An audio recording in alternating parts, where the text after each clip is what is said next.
Welcome to the Real Mama Pod. I'm your host, Devin. And I'm your host, Kendra. We are real moms. Sharing real experiences. The things people don't tell you. Hey, mama, hey. Hey, Mama, hey. How you doing, friend? I'm good. How are you? I'm super fantastic.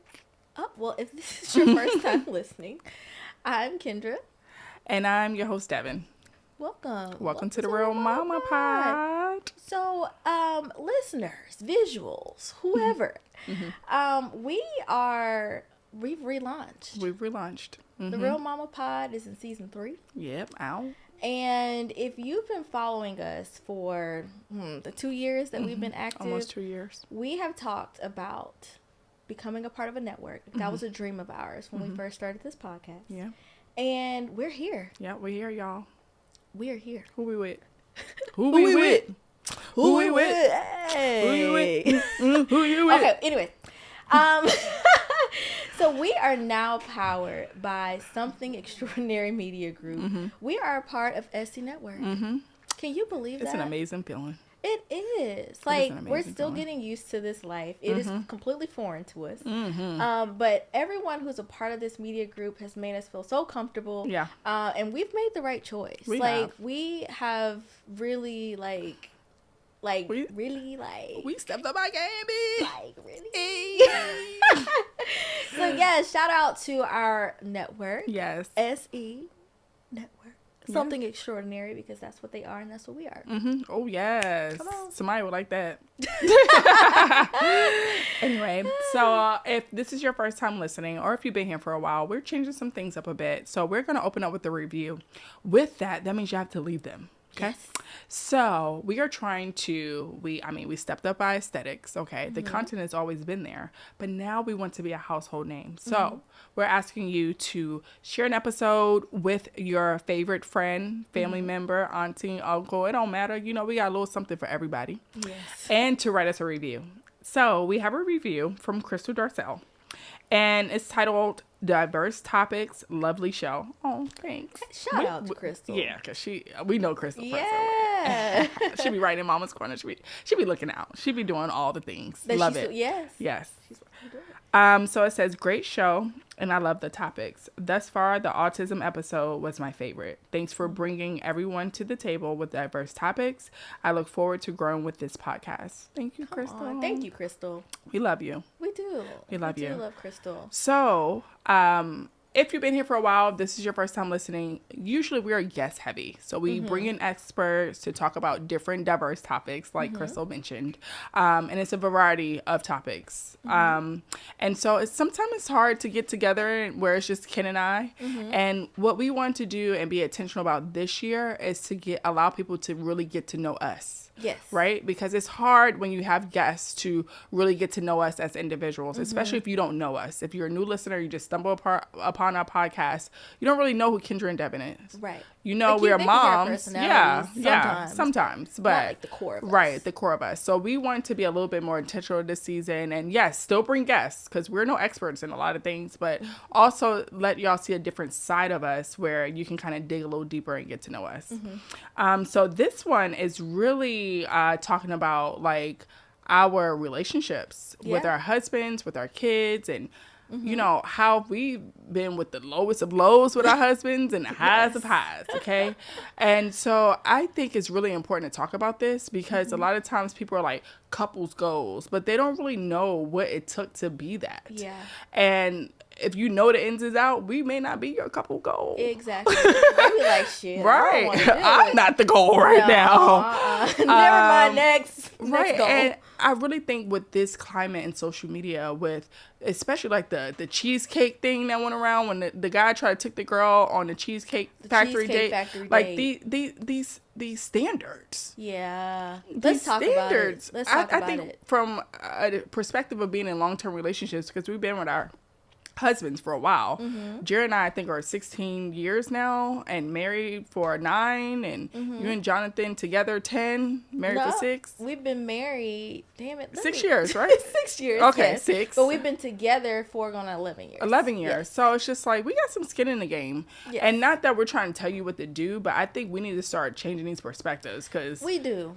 You ain't getting flued out at 21. Because you could, maybe, depend on. But if you're looking for a quality relationship and stuff like that, if you chasing $1, cool. Like, I ain't mad at you, sis. Right. But if you trying to really be committed to someone, like we got to be chasing dollars together. We have to grow together. I'm not depending on no man or nobody, period, to chase dollars for me. Right. Like, we gonna chase dollars together. Yeah. So like, it's equal playing field. Yeah. I didn't, like, Cheesecake Factory at I would win. young 20-something Ken, let's slide. But even like, as if I'm not single, but if I was a 30-year-old woman and a man decided to take me out on a date, or we agreed on a date and he said Cheesecake Factory, I would have win. Yes. At 30-something. Like, seriously. I don't see the problem. And you know what's interesting is that, granted, we are not young 30-something-year-old. Well, we are young 30-something-year-old women. But we're not young 30-something single women. Yeah. So I'm sure it looks a lot different now. Yeah. But if it was me, single out here, and it's like, hey, let's go to the Cheesecake Factory. Okay, that might be his favorite restaurant. Right? Or, like, you just never know what the intention was behind that. Or he may think, like, this is the hot spot. Right. I don't know. That was an interesting conversation, though, on social media. And then her approach, like, you were late to the date. You're talking about how fine you were, and you were just okay. But sorry, girl, you shouldn't have been acting like that. You wrong for that. And I don't know if it was staged or not, but it could have been, because that happens on social media. A lot. They be coming up with these scenarios, telling these stories, and you be drawn in, and it's like, wait, was that real? Yeah, because that just sounds a little bit. But there were people in the comments that were agreeing with her, so that's why I feel like, even if it was staged, we still need to have this conversation. Absolutely. And so, let's talk about it. Marriage is a sacrifice. It is. And a lot of people want marriage because they think of the wedding. And sometimes you don't like your spouse. You love them.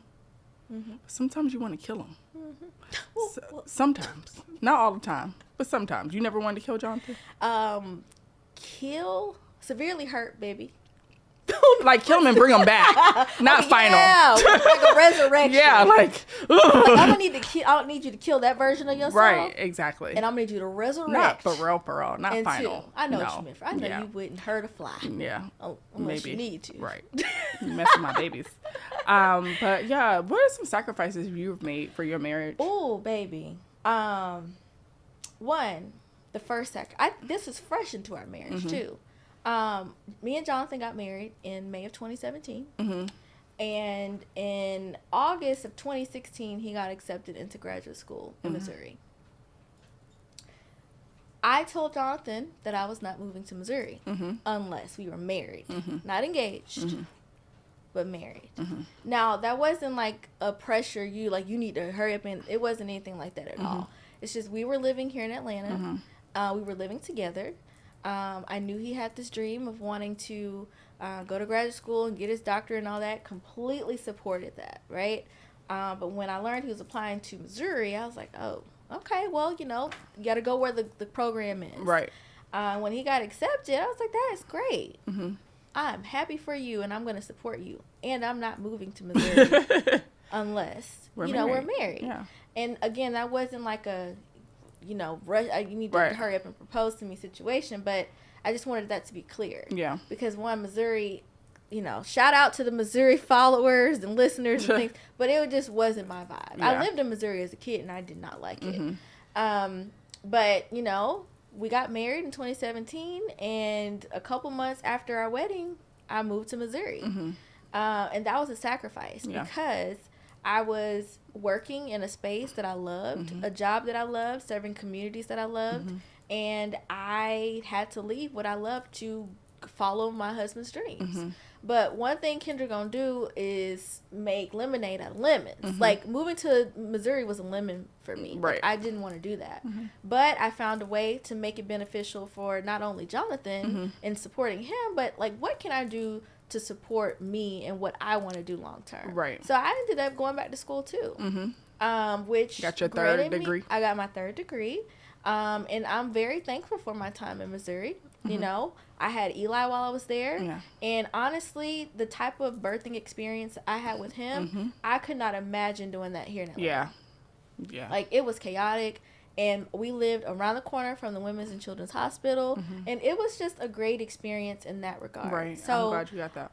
Yeah, thank you. But everything happens for a reason. But the move to Missouri was a sacrifice because I didn't want to do that. And I left a job that I loved. Now, the way God works, right, is he equipped me with everything that I needed to gain from my experience in Missouri, the degree that I had, the research that I had done. My thesis was around the work that I'm doing now. And I'm back in a job that I was in before, but in a completely different position and doing like furthering, or I furthered my skills into something great. So it's crazy how that became full circle. So that sacrifice turned into a major blessing for me. Yeah. And us as a family. Yeah. So, yeah. Well, y'all know I'm a military spouse, so I sacrificed pretty much Yes. everything.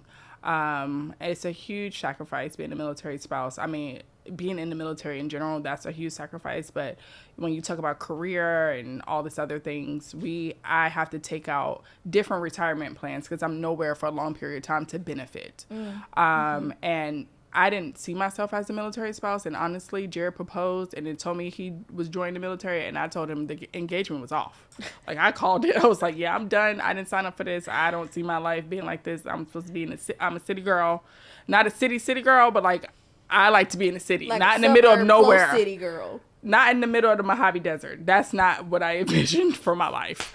But we ended up working it out. And honestly, you know how sometimes you have visions? Like, I've always envisioned Jared in the military. He comes from a military family. You envisioned him? I envisioned that. I don't know if I dreamt it. I don't know what. But I just felt like in my blood, like, what he was doing in the architecture world wasn't like what he wanted to do, especially when he got laid off, because he hit a low when he got laid off. And I was like, he about to join the military. So and he did. I felt it. I just felt it in my blood. Like, because his brother is high up in the military. His dad was high up in the military. And I just knew it was somewhere around there. But it's a huge sacrifice. Our kids have to move every 2 years, trying to find them a new school, trying to get acclimated. And even as his role as an officer, I have to be a certain way as well. So, because everything is very political. So the reflection of me and the kids and all that, like, it's just, it's a hot mess. His career. Yeah, I have to think about his career, everything that I do.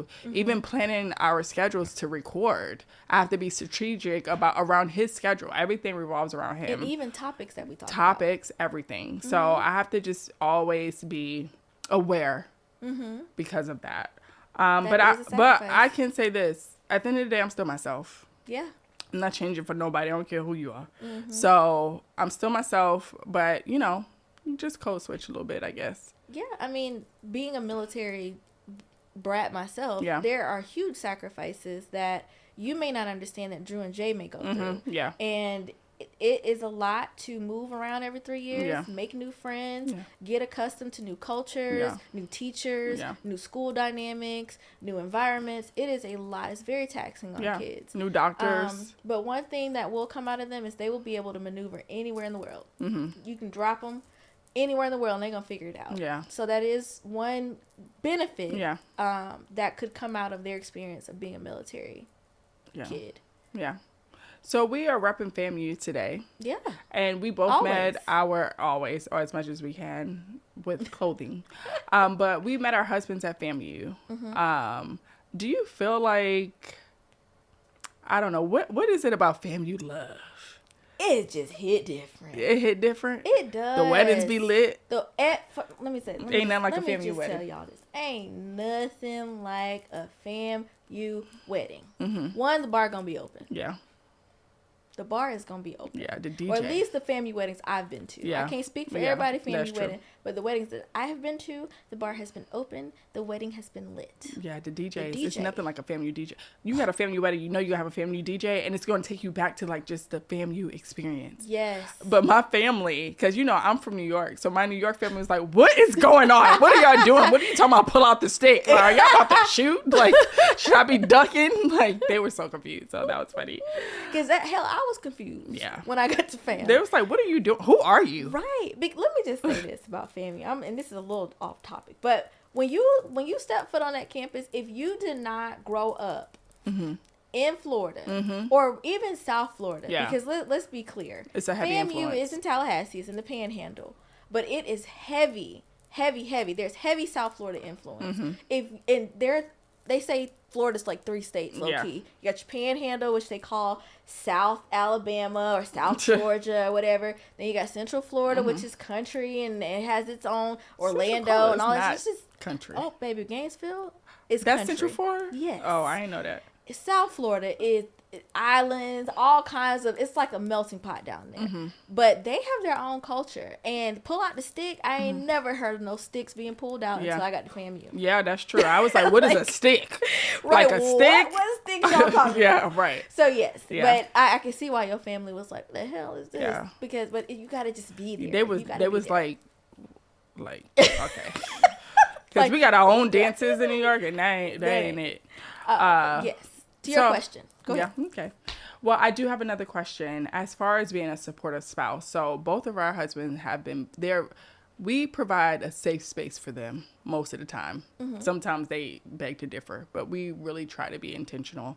And they were very open on our podcast. Especially Jonathan opening up about being depressed, and Jared has opened up to me about being depressed as well. He didn't say it on the podcast, but neither one of them realized they were depressed until like after the fact. Hearing that as a spouse, like, how did that make you feel? Did you feel like you had some ownership within that and how he was feeling? Did you feel like you should have done more, or you just like, that's how he's feeling? How did you navigate that? Yeah, that's a good question. So I did not know Jonathan was depressed until after. And a lot of that depression came from all the transitions that we had. Like, we had moved from Missouri. Eli was still an infant. It was COVID. Yeah. It was me finding a job. Yeah. It was him completing his internship, him studying and preparing to sit for his licensure. There were so many things going on that I was also, having to deal with, but we handle things differently. And what really, really, really had an impact on him and the depression was just setting himself up career-wise. Like, some men, like, if their careers, jobs, traits, what have you, are not in line, it really takes a toll, especially if they have a family. Yeah. And him having to sit for that license was a process. Yeah. It was hard. He had to do a lot of preparation. The first exam he took, he failed it. And you have to wait 3 months. You got to pay extra money. Like, they're not cheap to take. We were already broke. So it's like all of that had an impact on him. And I didn't realize just how much it affected him. Yeah. Now, was he always as happy? Well, Jonathan's very kind of chill anyways, but he wasn't. Like, I saw things, I'm like, something's not right. Yeah. Like, are you okay? And I would ask him that, but I really didn't know to the extent. Yeah. And sometimes I'd be on his neck about, why you ain't clean up after yourself? Why you ain't pick this jacket up and hang it up in the closet? Why your drawers on the floor? Like, stuff like, I'm like, dang, I could have given him a little more grace. Right. But at the same time, you got to let me know what's going on. So it's like, I didn't know, but when he told me, I'm like, okay. Makes sense. That makes sense. I could have been more, I could have dug a little deeper. Yeah. Like, hey, you're not yourself, but is there anything else going on? Like, what? And I didn't. Yeah. But, now that I know some of his triggers, and I understood where he was mentally, emotionally, physically at that time, I am more aware of, like, okay, if something's really going on. And I also made it known to him, like, hey, but you got to let me know what's going on. You got to let me in. There's only so much I can do. Yeah. You got to say, hey, I got some things going on. Right. I'll talk about it when I'm comfortable. Cool. Yeah. But you gotta let me know. Yeah. Too. What about you? Yeah, I think for me, for some reason, because, I empathize a lot and I take on other people's problems, and I'm trying to not do that, but that's just been me my whole life. So if somebody else is hurting, I feel responsible. Even though it don't have nothing to do with me, I'm still like, oh no, how can I fix it? How can I make it? So when Jared told me that, I feel like it was my fault. Like, what did I do? And it's just like, I didn't do anything. Essentially, I didn't do anything. It's just that's where you are and how you're processing information and how you feeling about things. And, you know, us moving around and not having a lot of help, having newborns, having kids just in general, it can put a toll on you, your marriage. And not that you don't love your spouse or your kids, it's just hard when you don't have the resources and lack of sleep and y'all bickering about the dumbest shit, but it's like a big thing at that time. When you look back, you're like, oh, that was stupid. But it's just like, when you don't have sleep, you're just not processing things. You're not yourself. Like, I remember getting in an argument with Jerry because he called me fussy. I was like, you have some nerve to call me fussy, like fussing at him. And so, right, exactly. So I'm just like, you know, I took ownership of that, but then I'm like, okay, how can we help you? You know, like how can we help you not feel like this or get the help that you need or the resources and things like that? So we went to like couples therapy a little bit, and that was eye-opening for me because that lady she was like, the route y'all are going on, y'all may be getting a divorce. And for me, I was just like, she told you that? She told me that, but we both needed to hear that. And a lot of people are like, I would have been so offended by that. And I was like, no, because that changed our marriage. Because we really was like, we don't want that, but we need to work on XYZ to not have that. And so, because divorce is final. And as much shit as I talk about Jerry, I couldn't imagine my life without him. Like, that is my person. And so I was like, okay, I need to fix this about me. We need to fix this about you. And then we come together. And so, I mean, we haven't been back to therapy since because it's just a lot of stuff. No, a lot of moving parts. Like, yeah, we took that with us, and we're both know, like, we're in this until death do us part. And maybe that's all y'all needed to hear. We needed to hear that. It was a slap in the face and a gut punch, but it changed my perspective. Right. And it's like, I married you because I want to spend the rest of my life with you. And listen, I know we're talking about marriage, but you're not always going to be the same person you were when you got married. Yeah. I'm not the same Kendra I was in 2017. So as life progresses, as things happen, like, you become a different version of yourself. Yeah. When you got married, you're not the same 2014 Devin. No. Y'all done had kids. Yeah. Y'all done got switched careers. Well, Jared has switched careers. Y'all have moved around different. Like, there are so many things that impact the way or who you are as a person. Yeah. So it's like, we got to grow together. Yeah, we have to go together. So you can't, that takes, it's a special skill to really adapt to the new version of yourself and your partner. Yeah. And just learn to be selfish when it comes to us dating each other. Yeah. And putting ourselves first. So just even if it's starting watching a TV show together, even if it's for 30 minutes, if it's a 2-hour thing, we'll be like, okay, we do 30 minutes, then we go to bed. Yeah. Just really because then they give us something to talk about. When you be together for so long, like, sometimes it's hard to, like, find things to talk about. Yeah. And so, like, now we have a conversation over a show, what we think may happen, or just ways to bond. Yeah. And now that the kids are sleeping better, sleeping through the night, I think we're in a much better, happier place. Yeah. And like you said, there's nothing like FAMU love. Like, it's like when you find your person, and it's like, this is who I'm supposed to be with. And that FAMU love is just different. Yeah. Like, this is your person. Y'all gonna move about the world the same way because you were raised at Florida University. Right? Yeah. So, it's just hit different. You could conquer the world, seriously. Together. Yeah. There's nothing like Ryler love. Yeah. Ryler's gonna conquer the world. Absolutely. Together. For sure. Okay. Well, that was a good little chit-chat. Yeah. Thank you, friend, for keeping us, Yeah, I think people need to hear that, though, because they see us on social media and think we have it all together. We don't. No, because somebody said that to me before. One of my friends in Georgia on base, she was like, because I was like, yeah, me and Jared got in an argument or something. She was like, y'all argue? It's like, yes, we argue. If we didn't argue, my dad used to say, yeah, somebody lying. Somebody lying. Somebody lying. So, yes, we do not have it all together. Very honest household. It's not, it's better now, but we'd have disagreements. Of course, you should. Yeah. You should have disagreements because you can't correct issues if you don't make them known. Like, I don't agree with that. How can we work together to fix this? Okay. All right. So mama's juice. What we drinking? We're drinking a good old classic mimosa today. Okay. I like that. Just some girl talk, you know. We like to have our girl talk over mimosas. Yeah. So that's it. I like that. We got some champagne and some OJ, and we got a classic mimosa. Okay. All right. All right. That's what we sipping on today.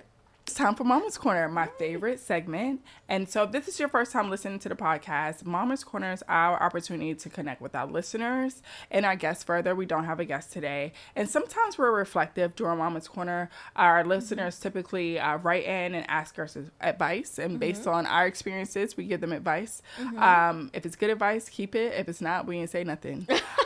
If you're interested in writing to Mama's Corner, you can email us at mama@therealmamapod.com.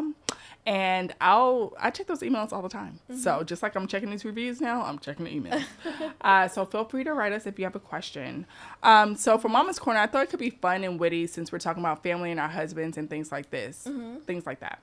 So our kids, they say some funny things. Yes, they do. They are hilarious. Yes. So I thought maybe we can give some examples of some things that our kids have said. Okay. Recently, in the past, whatever. So, what you got? What Eli be saying over there? Eli is just a funny kid, period. Like, he's silly. Yeah. He's like, he doesn't always say funny things, but he does a lot of funny shit. Yeah. Today, even, when we left the house, like, he stamped me and Devin with, y'all might see little dinosaurs on us. Yep. He was like, you know, pretty much, where y'all going? I'm like, oh, we're going to film the Mama Pod, the podcast. And he was like, because this is day 2. He was like, again? And we were like, yeah, again. Now, Eli's only 4. And so he got his little dinosaur stickers and he put one on his Gaga. He calls Devin Gaga. And he put one on me. And we were like, okay, so I guess we stamped with dinosaurs today. So if you see a dinosaur egg on my sweatshirt, that's from Eli. Yeah. And Devin is Tyrannosaurus Rex. Just like he made sure to give me a T-Rex because he was wearing a T-Rex. And he said, you have a T-Rex like me. So. Yes, that's his favorite dinosaur. Yeah. But that's one funny thing.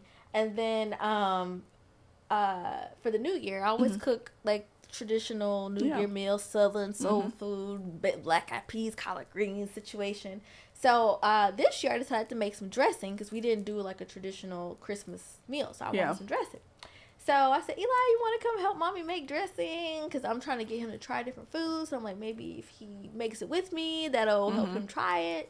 So he was like, yeah. So he came over, and it got to the point where he was just standing there watching me. Like, he wasn't even helping. Yeah. And I'm just like, okay, bro, like, what you doing here? Right.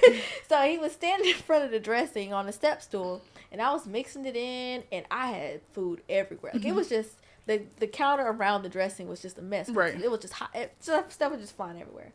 So I said, dang, we made a mess. He said, no, you made a mess. And I was like, excuse me? He said, no, you made a mess. And I was like, okay. So me and Jonathan, it was funny. Right. He was like, nah, bro, you ain't putting that on me. Right. You made a mess. That's hilarious. Eli's I can't wait to hear what Drew and Jay said because I know they are just... if anybody knows, my husband, Jared Grace, his whole family, the Graces, they are just funny people. They are. Grandfather all the way down to Jared. It's just a Grace gene. It's just hilarious. I just sit there and laugh.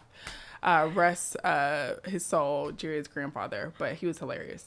So my boys have that gene as well. And so... I'll do one of each. So Jay is my youngest. He's 3.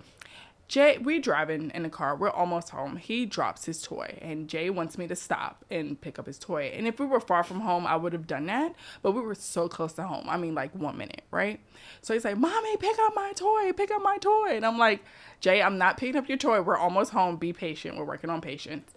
And he was like, you know what, Mommy? You know what? Do you know what you are? And I was like, well, I think you're about to call me a bitch.